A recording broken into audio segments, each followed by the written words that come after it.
السلام عليكم. لو اول مره بتشوفيني، انا اسمي منى احمد وقناتي اسمها مونيتا كيتشن. اخيرا عملنا ترند شوكولاته دبي، هنعملها مع بعض بطريقه سهله جدا، بجد طعمها تحفه. شايفين دي اللي بالفستق او البيستاشيو، طعمها خطير جدا. طبعا تقدري تحشيها زي ما انت عايزه، لوتس، كيندر، نوتيلا بيضه، نوتيلا شوكولاته، تقدري تحشيها اي حاجه انت بتحبيها، رافاييلو، روشيه. انا هعملها بالحشوات المتاحه عندي، نعملها بطريقه سهله جدا. طبعا معانا كنافه متحمره، ومعانا شوكولاته بيضه سايحه، وشوكولاته بني بالحليب، ومعايا كمان شويه رافاييلو، ومعايا كمان سما شوكولاته، ومعايا روشيه، ومعايا الاصلي طبعا او الترند الاصلي اللي هو البيستاشيو. هحط بقى في القالب بتاع الشوكولاته دوت كده خطوط من الشوكولاته البيضه المتسيحه، وهنزل عليها بالشوكولاته البني. طبعا انا بحطها واسيبها سنه صغنونه كده تشد صغيره. بخلص كل القوالب اللي انتوا شايفينها. طبعا الترند الاصلي في القوالب الكبيره اللي هي او القالب احنا حطينا فيه. طبعا انا حطيت فيه الشوكولاته كده وحطيته في التلاجة يجمد سنه شويه عشان اقدر احشي القالب بتاعي. وبحط بقى عندي قوالب شوكولاته تانية باشكال مختلفه واحجام. ده البارات الصغيره، وفي ميني بار صغير خالص برضو. هعمل كل الاشكال معاكم. وزي ما قلت لكم معايا كنافه متحمره، سبق وحمرنا الكنافه مع بعض. انا بحبها انها تبقى في الفرن ربع كيلو من الكنافه متقطعه ومتفرزه. هنطلعها ونحط لها نص كوبايه من السمنه، ونحطها في صينيه في الفرن، ونفضل نطلعها كل شويه ونقلبها لحد لما تاخد اللون الذهبي الجميل اللي انتوا شايفينه ده. مش بنحط عليها اي اضافات تانية غير السمنه. بعد كده بقى هبدأ اعمل تشكيلات. بس الاول بحط الشوكولاتة زي ما انتوا شايفين كده في الاشكال. معايا بقى اطباق، وهبدأ احط معلقتين 3 4 كمان من الكنافة على حسب الحشوة. يعني انا اكتر حشوة عندي هتبقى البيستاشيو، فحطيت 4 معالق كبار من الكنافة كده. ونفس الطريقة عملت الرافاييلو، وكمان عملت النوتيلا، وعملت الروشيه. حطيت بقى شوية كمان من الكنافة كده، وفردتها وسويتها على البار بتاعي اللي هو ايش ده شكله. وهبدأ احط طبقة من الشوكولاتة كمان كده، وهدخلها التلاجة. تمام. هعمل الحشوة اللي بعد كده، هي حشوة الرافاييلو. تقدري تستبدليها بنوتيلا بيضة لو ما عندكيش رافاييلو، وعليها شوية جوز هند تديكي برضو نفس التست حلو قوي. هنحشي بقى بالطريقة اللي انتوا شايفينها دي برضو. وهبدأ انزل بالشوكولاتة بتاعتي كده، طبقة الشوكولاتة السايحة. بعد كده هحط الروشيه. هنحط حشوة الروشيه. تقدري برضو لو ما عندكيش روشيه تحطي نوتيلا عادي. لو انت حابة طعم الروشيه بتحطي مكسرات سواء سوداني او شوية بندق متحمصين مع النوتيلا، هتديكي نفس تيست الروشيه. تمام. تقدري تحطي نوتيلا، بس تقدري تستخدمي اي حشو عندك انت بتفضليه. هحط بقى طبقة الروشيه زي ما انتوا شايفين كده، وهنزل بطبقة من الشوكولاتة.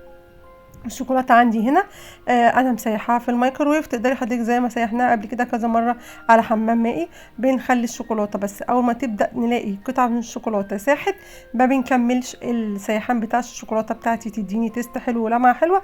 بكمل بقى واقعد اقلب في الشوكولاته كده، السايحه مع اللي لسه ما ساحتش بتسيح كلها وبتاخد درجه واحده. انا بحتاج حوالي لو هتعملي البار الاولاني الكبير هتحتاجي ربع كيلو من الشوكولاته، يعمل لك 3. لو هتعملي بقى كمية زي اللي انا عاملاها كده، لا كمية شوكولاتة بقى براحتك معاكي. تمام. انا عملت بقى كمية حلوة كده كتيرة من الشوكولاتة، فدي براحتك. ممكن تستخدمي نص كيلو، ممكن تستخدمي اقل، ممكن تستخدمي اكتر، ما فيش اي مشكلة. انا كمية الكنافة ربع كيلو الكنافة كافة معايا كمية الشوكولاتة اللي انا استخدمتها. انا استخدمت حوالي نص كيلو من الشوكولاتة علشان انا عملت كمية كبيرة. تقدري انتي تعملي نص الكمية اللي هي ربع كيلو من الشوكولاتة. وزي ما انتوا شايفين كده بحط طبقة الشوكولاتة، وبعد كده لما تجمد انا بفكها من الفورمة بتاعتها، وببدأ اي زيادات بشيلها بالسكينة عادي جدا، مفيش اي مشكلة خالص، وبتطلع معايا حلوة جدا ومتساوية. كل الفورم اللي هعملها وكل الشوكولاتة اللي هعملها هدخلها التلاجة عشان تجمد، وتجمد حلو جدا عشان اقدر ان انا اقطعها واقدمها. هبطها بقى خبطتين كده علشان خاطر تبقى سطح متساوي، وفي نفس الوقت هدخلها التلاجة ونشوفها مع بعض بعد ما اخلص كل الحشوات. ودي شكل الشوكولاتة بتاعتنا النهاردة بعد ما خلصت. شايفين ده الترند اللي هو البار اللي بالفستق. ده بار الشوكولاتة. البار ده بيتباع ب900 جنيه. نو كومنت طبعا. عملناها مع بعض بجد، عايزه اقولك طعمها تحفه. انا عملت 2 بار كبار بالفستق او البيستاشيو، وبقيت البارات متنوع بقى ما بين الروشيه وما بين البيستاشيو برضو وما بين مربى حليب او التوفي. برضو حطيت جزء على الكنافه اللي اتبقت. شايفين قد ايه الاشكال شكلها حلو جدا بجد. شويه اشكال شوكولاته حلوه والطعم جميل وتشكيله حلوه قوي قوي. شايفين بجد كأنك جايباها من بره. تقدري لو ما عندكيش فورمه من فرم الشوكولاته تعمليها في قالب سيليكون بتاع الانجليش كيك، مفيش اي مشكله، وتعملي واحده بس علشان تجربي الترند وتدوقي معانا. زي ما بوريكم كل الاشكال اللي انا عملتها النهارده. عملنا مع بعض البيستاشيو، عملنا الروشيه، عملنا الرافاييلو، وعملنا كمان التوفي بطريقه كلها حلوه جدا، وعملنا النوتيلا الشوكليت.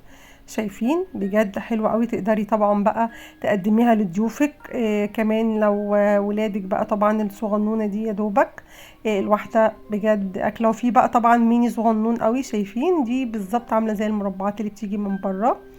دي انا بقى عملتها تشكيلة ما بين نص ونص، يعني حشيتها نص وحشيت نص. وفي بقى الصغنونة دي اللي انا جميلة جدا على قد بقى الفرد صغنونة قوي لذيذة. دي الميني بار الصغير. حاجات حلوة جدا. وعلى فكرة البار الشوكولاتة ده مش سعره غالي خالص، عند مستلزمات الحلواني او عند اي حد بيبيع الادوات بتاعت الحلويات بتتباع رخيصة جدا مش غالية، يعني تقريبا ب65 جنيه البار. شايفين قطمنا بقى من جمالها بجد. طبعا الجو مش عايزة اقول لكم عليه عامل ازاي. دي اللي بالبيستاشيو بجد شكلها رهيب وطعمها حلو جدا جدا، والكنافه كده بتقرمش مع البيستاشيو مدي طعم. والشوكولاته طبعا انا مستخدمه شوكولاته بالحليب، تقدري تستخدمي الشوكولاته اللي انتي تحبيها. انا هنا مستخدمه سما بالحليب. بالنسبه لي بجد مديه نتيجه حلوه جدا بجد رهيبه. اتمنى يا رب ان انتوا تجربوها، وان شاء الله باذن الله نعمل مع بعض وصفات تانية وترندات تانية. اتمنى يا رب حلقه النهارده تكون عجبتكم، وهندوق مع بعض بقيه الاطعمه ان شاء الله. شايفين شكلها بتتكلم عن نفسه.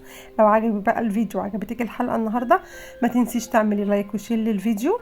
ولو اول مره بتشوفيني ما تنسيش تشتركي في القناه وتفعلي زر الجرس عشان توصلك كل الوصفات الجديده. ودي بقى حشوه الرافاييلو. شايفين بجد شكلها حلو وطعمها حلو جدا. بجد مش قادره اقول، يعني هنفتح مع بعض كمان واحده، يعني هي وحظها بقى تطلع حشوه ايه مش عارفه.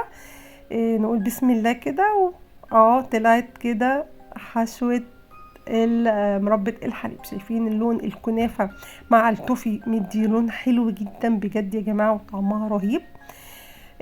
مش عايزة اطول عليكم اكتر من كده، بقى اسيبكم مع الجمال ده شوية. ولو في اي وصفة حابين ان انا اجربها واقدمها لكم يا ريت تكتبوا لي في الكومنتات. واشوفكم في حلقات تانية كتير ان شاء الله. والسلام عليكم ورحمة الله وبركاته.